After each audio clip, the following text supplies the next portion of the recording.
बच्चों, इस वीडियो में हम लोग पढ़ने वाले हैं होप्स एक्सपेरिमेंट, जो कि बेस्ड है एनोमलस एक्सपेंशन ऑफ वाटर के ऊपर। ठीक है ना। तो ये सब कुछ मैं पढ़ने नहीं वाला क्योंकि बहुत ही लंबा है, काफ़ी लंबी वीडियो बन जाएगी। मैं आपको शॉर्ट में समझा रहा हूँ और जब मैं आपको समझा दूंगा तो आप इस पूरे स्टेटमेंट को बैठ के पढ़िएगा, आपको अच्छे से समझ में आ जाएगा। अगर नहीं आता है, कोई भी लाइन में कोई दिक्कत है तो आप मुझे व्हाट्सएप या कॉल कर सकते हैं। ठीक है ना।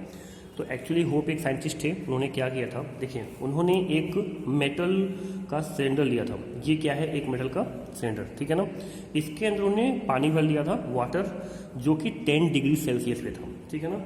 और इस सिलेंडर के टॉप एंड बॉटम पे उन्होंने 2 थर्मामीटर लगा दिया था और इसके बीचों बीच उन्होंने ऐसे एक बर्तन लगाया था। इस बर्तन के अंदर उन्होंने आइस डाल दिया था। क्योंकि आइस बहुत जल्दी मेल्ट हो जाता है, तो वो जल्दी मेल्ट ना हो, इसलिए उस आइस के साथ उन्होंने कॉमन सॉल्ट, देखिए, mixture of ice and common salt, जिसको हम बोलते हैं फ्रीजिंग मिक्सचर।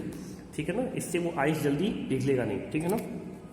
अब पानी यहाँ पर 10 डिग्री पर है, ये आइस है जो कि 0 डिग्री पे है। तो आइस क्या करेगा, आइस इस पानी को ठंडा करेगा। अच्छा, इस पानी का कौन सा हिस्सा सबसे पहले ठंडा होगा, ये बीच वाला, जो कि आइस के डायरेक्ट कांटेक्ट में है।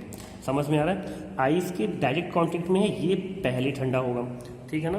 अच्छा, ये ठंडा होगा। जब ये पूरा पानी 10 डिग्री पे था तो दोनों थर्मामीटर पे 10 डिग्री दिखा रहा था। समझ में आ रहा है ना, क्योंकि थर्मामीटर क्या करता है, टेम्परेचर को मेजर करता है। तो चूँकि वाटर 10 डिग्री पे था तो इसलिए थर्मामीटर भी दोनों 10 डिग्री दिखाएगा। लेकिन जैसे ही ये आइस, जैसे हम इसमें आइस डाला और आइस ने इस पानी को, ये बीच वाले पानी को, पहले इसी को ठंडा करेगा, इस पानी को ठंडा किया। तो ये पानी ठंडा होने के बाद, अब देखिए, 10 डिग्री से जब पानी ठंडा होगा तो वो एक सिंपल लिक्विड की तरह बिहेव करेगा। किसी भी लिक्विड को तुम ठंडा करोगे तो उसकी डेंसिटी बढ़ने लगेगी। लिक्विड को ठंडा करोगे तो वॉल्यूम कम होगा, और वॉल्यूम किसी चीज़ का कम होने लगता है तो डेंसिटी बढ़ने लगती है। बात समझना, ठीक है ना। तो जब डेंसिटी बढ़ेगी तो वो भारी होगा और वो नीचे की तरफ गिरना शुरू हो जाएगा। मतलब किससे भारी हो जाएगा, नॉर्मल लिक्विड्स, नॉर्मल वाटर से। मतलब यहाँ का वाटर, देखो, आइस के कांटेक्ट में ये वाटर आएगा तो यहाँ का टेम्परेचर, मान लो यहाँ का टेम्परेचर हो गया 8 डिग्री और यहाँ का 10 डिग्री, नीचे वाले का 10 डिग्री है और ये चूँकि पहले कांटेक्ट में है तो ये हो गया 8 डिग्री। अब 8 डिग्री वाले का जो डेंसिटी है वो 10 डिग्री वाले से ज़्यादा है, डेंसिटी ज़्यादा है, तो भारी होगा इस वाले पानी से ये वाला पानी। तो ये पानी नीचे की तरफ गिरेगा और नीचे का जो पानी है जो इससे गर्म है, इससे ज़्यादा टेम्परेचर यहाँ के पानी का है, वो ऊपर जाएगा, क्योंकि ये नीचे आया तो उसको धक्का देके ऊपर भेज दिया। बात समझ में आ रहा है। इस तरह से जो पानी यहाँ पे ठंडा होगा उसका डेंसिटी ज़्यादा होगा और ज़्यादा डेंसिटी की वजह से वो तेज़ी से नीचे आएगा और नीचे आने की वजह से नीचे के पानी को ऊपर भेज देगा। समझ में आएगा। इससे यहाँ का टेम्परेचर, जो नीचे वाला थर्मोमीटर है, उसका टेम्परेचर तेज़ी से डाउन होना शुरू हो जाएगा और इसका टेम्परेचर बहुत धीरे धीरे कम होगा। लेकिन ये तेज़ी से डाउन होना, शुरू में तो इसका टेम्परेचर कम ही नहीं होगा, कुछ देर बाद धीरे धीरे कम होगा, और ये बहुत तेज़ी से, लेकिन कब तक, सिर्फ 4 डिग्री सेल्सियस तक।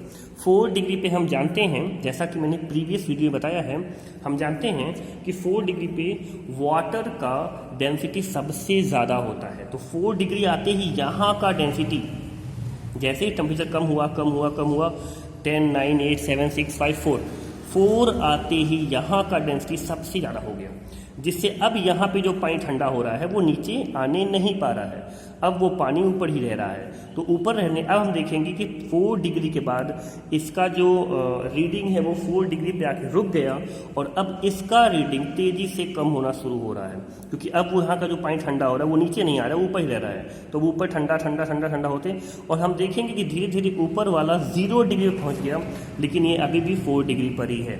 समझ में आ रहा है। आगे चल के ये भी हो जाएगा धीरे धीरे, लेकिन वैसे हम देखेंगे कि ये पहले ही जाके 0 पे पहुंच गया और ये अभी भी 4 पे ही है। क्यों, क्योंकि जैसे ही 4 डिग्री हुआ इसका डेंसिटी बहुत ज़्यादा हो गया और यहाँ पे वो ठंडे पानी को आगे नहीं आने दिया। बात समझ में आ रहा है क्या, ठीक है ना। तो यही था होप एक्सपेरिमेंट। अगर आपको ये समझ में नहीं आया तो इस वीडियो को एक बार फिर से देखिएगा और इस पूरी लाइन को, जितना भी चीज़ यहाँ लिखा हुआ है स्टेटमेंट, इसको पूरा पढ़ डालिएगा, आपको समझ में आ जाएगा। ठीक है ना।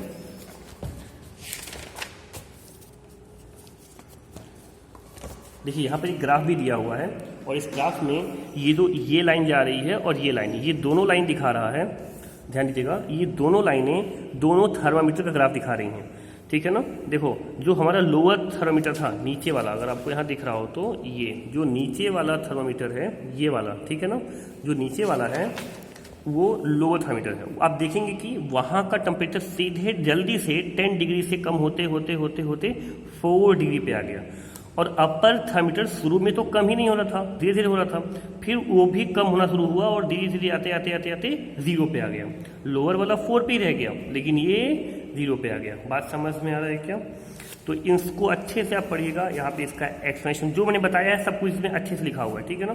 इसको पढ़िएगा, फिर यहाँ पे कंक्लूजन है, सब कुछ पढ़िएगा, आपको बहुत अच्छे से समझ में आ जाएगा। और अगर किसी भी लाइन में कोई दिक्कत है तो आप मुझे व्हाट्सएप या कॉल कर सकते हैं, ठीक है ना। अगर मैं इसको लाइन बाय लाइन पढ़ूंगा तो वीडियो बहुत लंबी हो जाएगी, फिर अपलोडिंग में दिक्कत आएगी, ठीक है। अच्छा, नेक्स्ट देखते हैं natural consequences of anomalous expansion of water. Anomalous मतलब होता है असाधारण या अजीब। तो अजीब एक्सपेंशन जो होता है वाटर का ना, उसी के बारे में हम यहाँ बात करने वाले हैं, ठीक है ना। उसका नेचुरल कॉन्सिक्वेंसेस क्या है?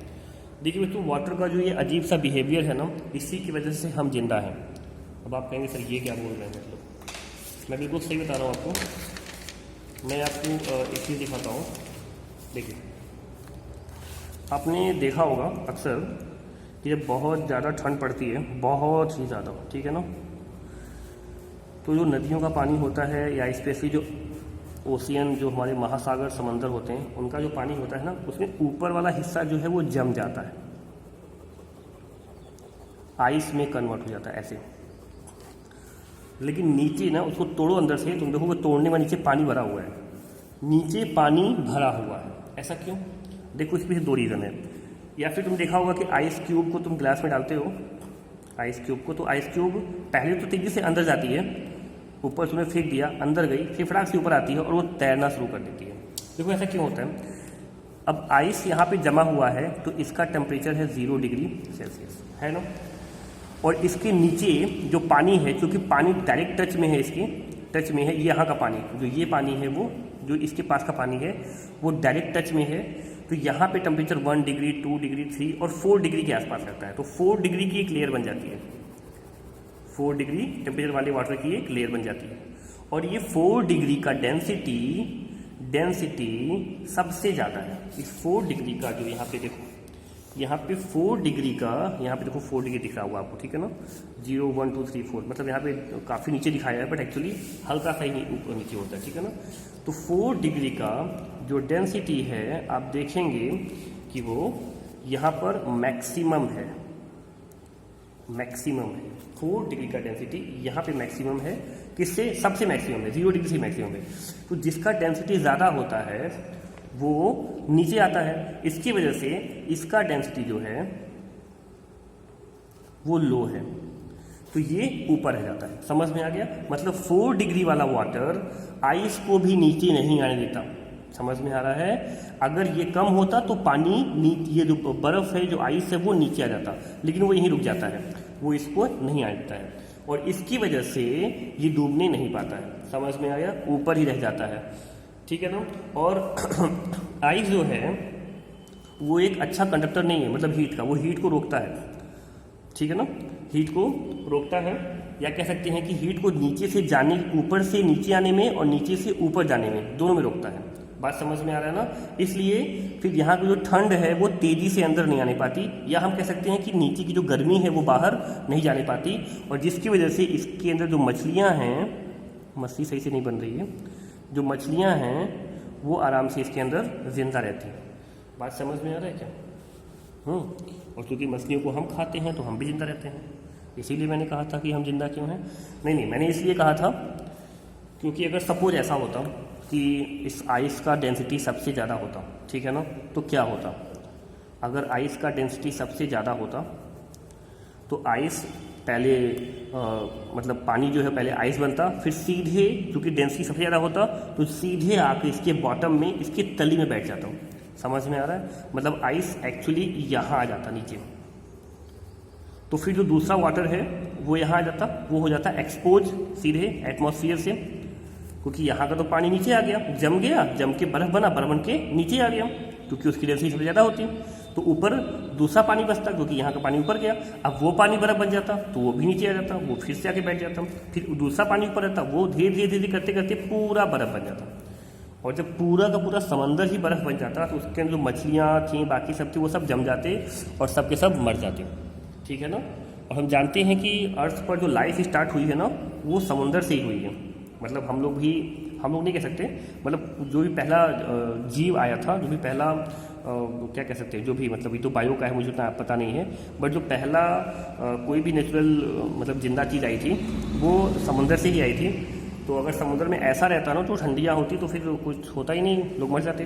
बात समझ में आ रही है क्या? खैर वो बात की बात है। आप समझिए कि ऐसा क्यों होता है, कि क्यों नीचे जो है वो वाटर रह जाता है और ऊपर आइस की एक लेयर बनी रहती है। बात समझ में आ रहा है क्या? तो यही चीज़ यहाँ पे लिखा हुआ है, इसको आप ध्यान से पढ़िएगा, आपको समझ में आ जाएगा। इस चीज़ को मैंने बिल्कुल समराइज करके यहाँ पे अच्छे से बता दिया है। ओके, थोड़ी सी ड्राइंग गंदी है बट ठीक है।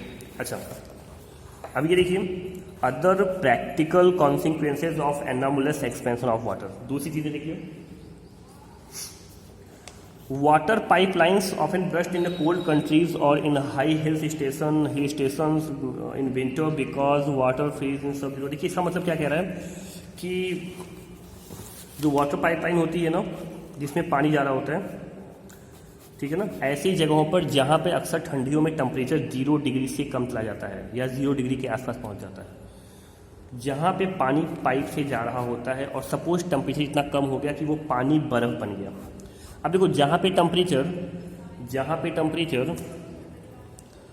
0 डिग्री पहुँच जाता है, वहाँ पे टेम्परेचर मोस्टली 4 डिग्री 5 डिग्री हमेशा रहता होगा। समझ में आ रहा है?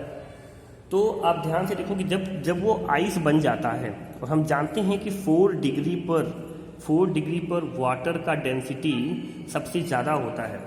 अब जब डेंसिटी ज़्यादा होगा तो वॉल्यूम कम होगा। जिस चीज़ की डेंसिटी ज़्यादा होती है वॉल्यूम कम होता है। मतलब अगर मान लो कि हम ऐसे मान लें कि वाटर 4 डिग्री 5 डिग्री के आसपास यहाँ इसके अंदर है, तो इसका वॉल्यूम काफ़ी कम है, क्योंकि डेंसिटी क्या है, डेंसिटी सबसे ज़्यादा है। मान लें वाटर 4 डिग्री के आसपास है, 4-5 पे ही होता है वैसे, क्योंकि ठंडी जगहों पे अक्सर पानी या जो भी टेम्परेचर होता है वो 4 डिग्री के आसपास 4-5-6 इतना ही होता है। तो हम मान सकते हैं कि डेंसिटी जो है वो काफ़ी ज़्यादा है, तो वॉल्यूम जो है वो काफ़ी कम है। लेकिन जैसे ही टेम्परेचर 0 डिग्री पहुँच जाता है तो ये सारा का सारा पानी बर्फ़ बन जाता है। बात समझ में आ रहा है?